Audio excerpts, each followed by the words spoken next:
On this monument over here is the final honors of the two Wright brothers, Orville and Wilbur, and this was made, here they are, they had a picture of them all with General Hap Arnold on the right hand side, then the commander of the Army Air Corps right here, and then this would have been Wilbur, I can tell from his mustache, and then it dedicated it. So anyways, so that's where it is right here, and we're going to go to it. Sean Fleming here, Sean Fleming Show, and today we're talking about this memorial of the Wright brothers, Wilbur and Orville Wright. Here, I'll show you. This memorial, dedicated in the 40s, was dedicated right here on this steps right here. I'll show you. Was where Orville Wright would be sitting right over here in this section right over here, and this memorial is dedicated to Wilbur and Orville Wright. It says on it, though original research, the Wright brothers acquired scientific knowledge and developed theories of aerodynamics, which, with their invention of the aileron control, enabled them in 1903 to build and fly the first Kitty Hawk. To build and fly at Kitty Hawk, the first power-driven, man-carrying airplane capable of flight.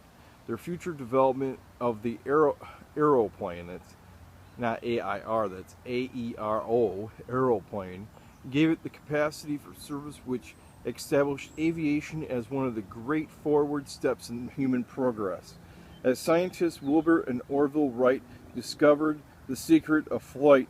As the inventors, builders, and flyers, they brought the aviation to the world. So this is, let's see here, there's a couple things right here that talks about, let's see here, let's read what this says. It says right here, the area surrounding this hill is not only inseparably associated with the early days of the aeroplane, but continues today as an important factor in the aviation community. Wright Field, lying in the direction of the arrow, is the headquarters for the development and the testing work of the United States Army Air Corps, and it is named after the Wright brothers and typifies in its purpose the spirit of the research and the experiment which marked their efforts. Pretty cool, huh? So the arrow goes right here. Over there would be the Wright-Patterson Air Force Base.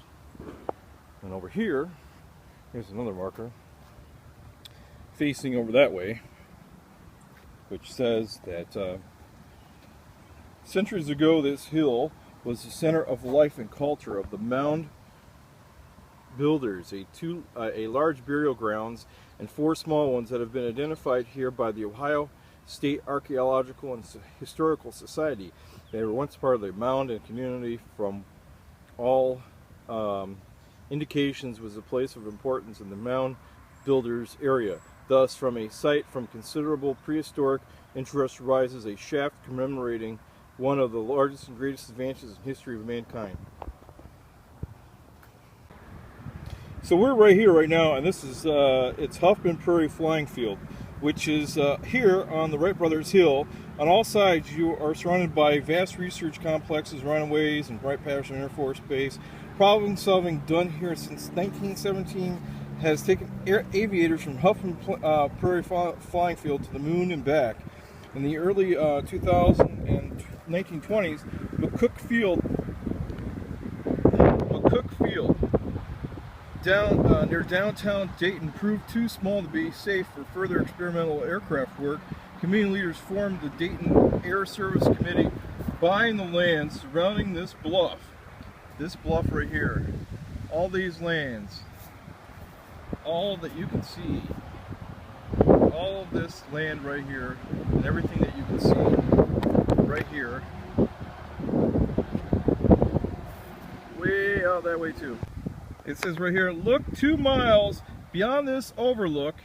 The Wright brothers returned to Dayton looking for a flyer field close to home. They relocated through the pasture of Torrance Huffman's farm in the valley below in 1904 through 1905, flying 40 feet over Huffman Prairie flying field. The Wrights solved the complex problems of controlling a machine in powered flight, how to turn, bank, and launch and land. Here's the pasture of the world's flights. It's all over this way, all through here. It says right here, if you go this way here, it says 1.5 miles east of this hill was written much of the opening chapter in the history of aviation. The arrow points to the marker in which indicates the exact location of the original hangar of the flying field used by the Wright brothers following their historic flights at Kitty Hawk, December 7, 1903. They continued their work at this field during 1904 and 1905.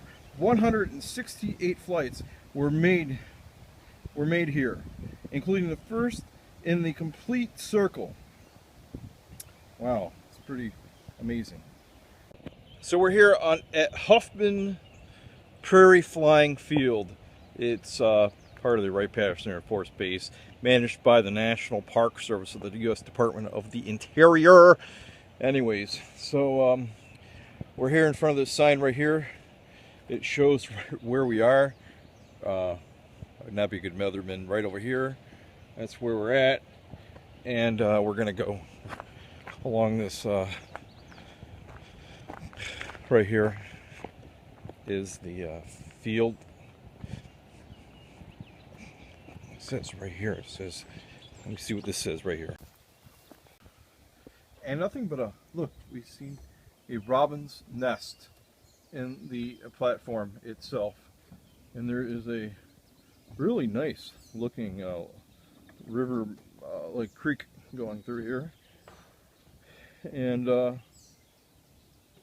I've seen a lot of robins while I was going this way. Hey, I missed my trolley. So it would have been right there that Orville and Wilbur stood, waiting, getting off their train and waiting for it and coming back. Pretty cool, isn't it? And if you, over that way is the gun and rod and gun club for the base, but luckily enough, nobody is shooting far enough to hit us, or they're hitting the berms and they're not a bad shot. That's great. That's my brother behind us. And I'm wearing this Air Force hat, even though I'm not in the Air Force. Oh wow, you can see the Air Force Base.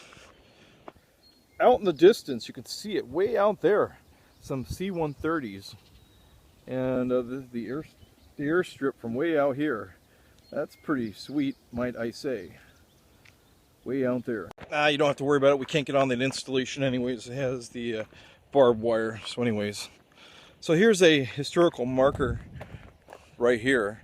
Let's read what it says. It says the Huffman Prairie Flying Field, the Huffman Prairie Flying Field, a unit of the Dayton Heritage National Historical Park, is the site where Wilbur and Orville Wright flew and perfected the world's first practical airplane.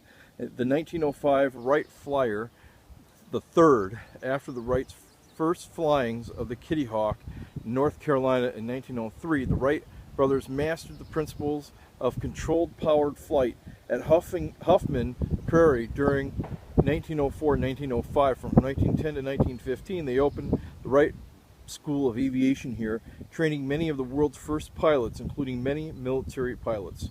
That's what it says. They would to have had to cross this creek right over here on this side, and also look at the beautiful creek down here in this side right here. This creek right here, that's pretty beautiful, don't you think?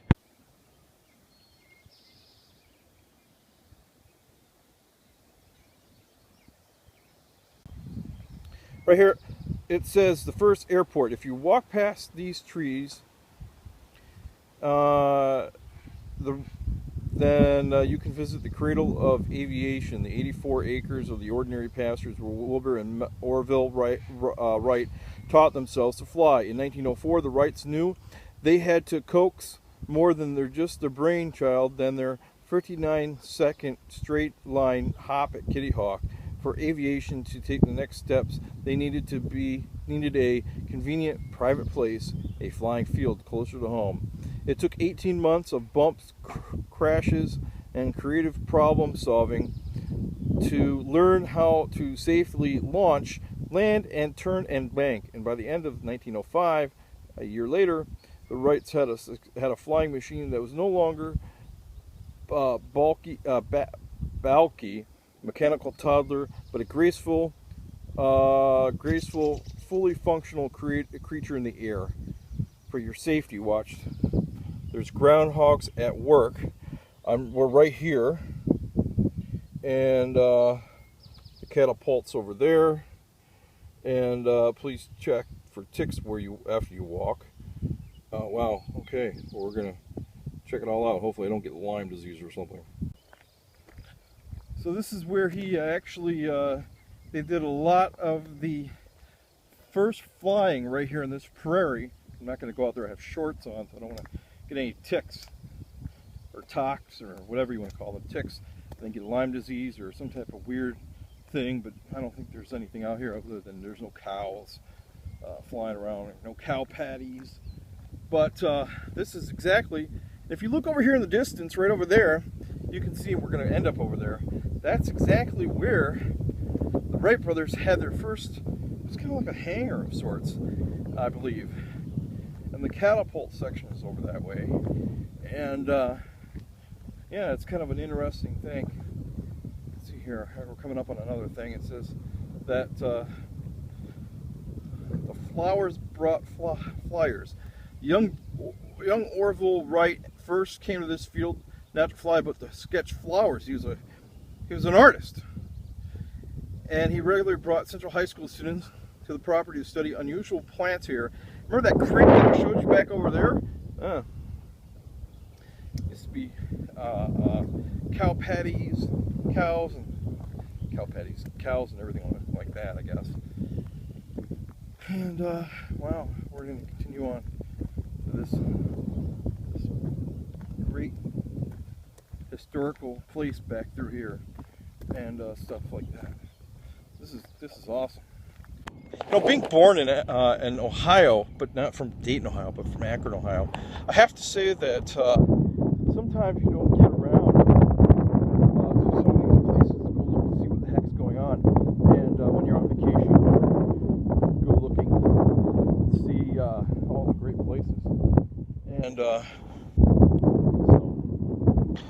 but here we are. Not that we could have drove our car over here, probably not.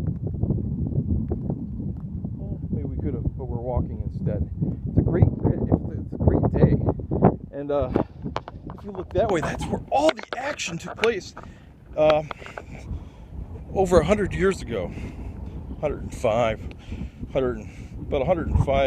110 years ago.